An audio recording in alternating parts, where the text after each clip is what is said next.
Senhor presidente, eu faço inicialmente o registro da ocorrência hoje pela manhã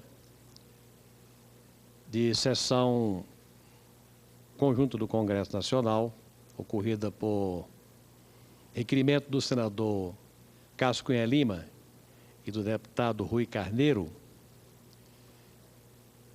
de homenagem pela passagem dos 100 anos do ex-governador, do ex-ministro de Minas e Energia, do Tribunal de Contas da União, do ex-senador, do ex-deputado federal, de uma legenda na história da política paraibana, o Dr. João Agripino Filho.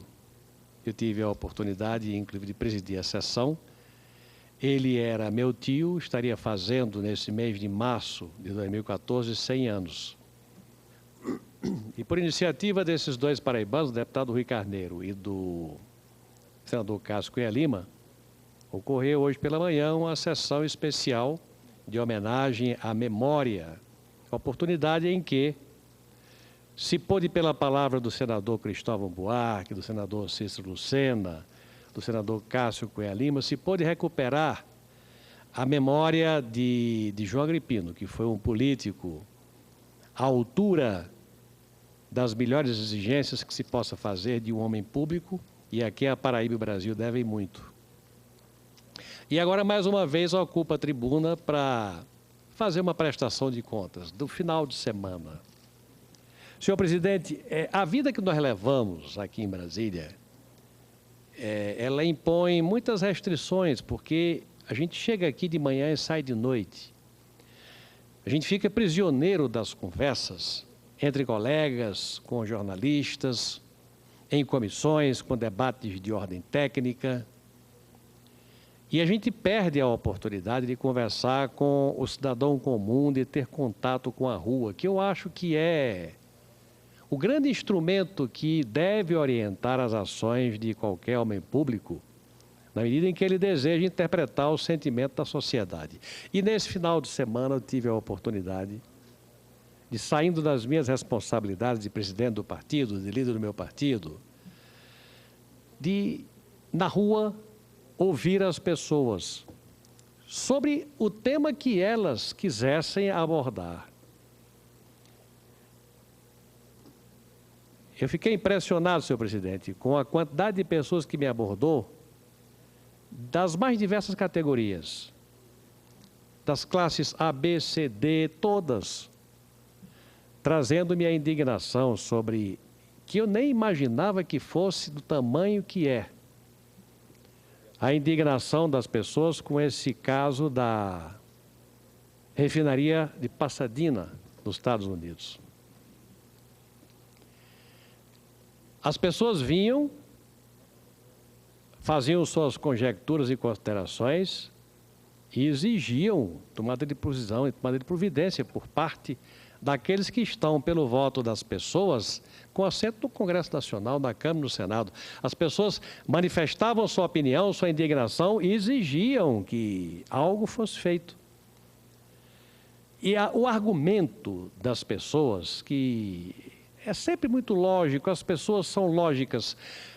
A gente pode até duvidar de que as pessoas não tenham a informação na devida profundidade sobre cada fato, mas elas são capazes de discernir os fatos e fazer um julgamento de valores muito cristalino. E o que as pessoas dizem não cabe na minha cabeça uma empresa como a Petrobras comprar por 42 milhões um bem, uma coisa, e vender. Alguém comprar por 42 milhões de reais uma coisa, veja o que está na cabeça das pessoas. As pessoas sabem que um grupo belga, que tinha uma propriedade pela qual pagou 42 milhões de dólares, vendeu pouco tempo depois. Não sabem em que circunstância exatamente essa venda foi feita, em quantas etapas foi feita, mas sabem que vendeu o que custou 42 bilhões. Esse camarada, que não sabem que é um grupo belga, vendeu por 1,2 bilhão. E eles imaginam, foi 6 meses depois, foi 3 meses depois, foi 1 ano depois, de 42 para 1,2, de 42 mil para 1,2 bilhão, na cabeça das pessoas está um lucro astronômico e uma coisa inacreditável.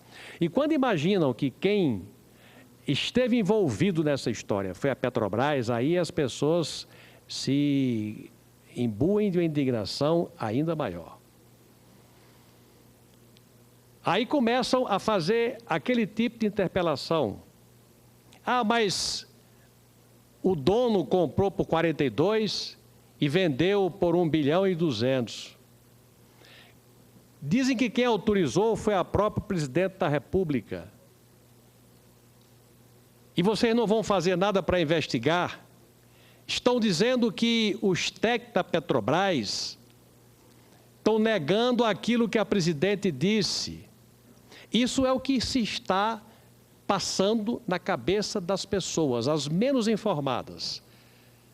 É que a presidente disse, como justificativa, uma coisa do negócio que foi feito, que aquilo que tinha custado 42, a Petrobras teria negociado por 1,2 bilhão, e que a presidente da República teria autorizado aquilo que custou 42, a Petrobras comprasse por 1,2 bilhão.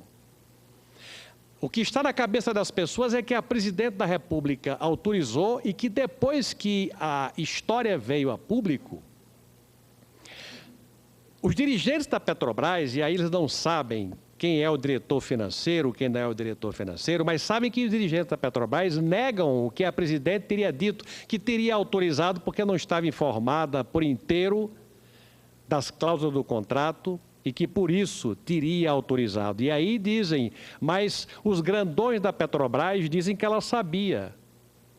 E aí há duas coisas na cabeça das pessoas, se a presidente está falando a verdade ou se quem não está falando a verdade são os dirigentes da Petrobras.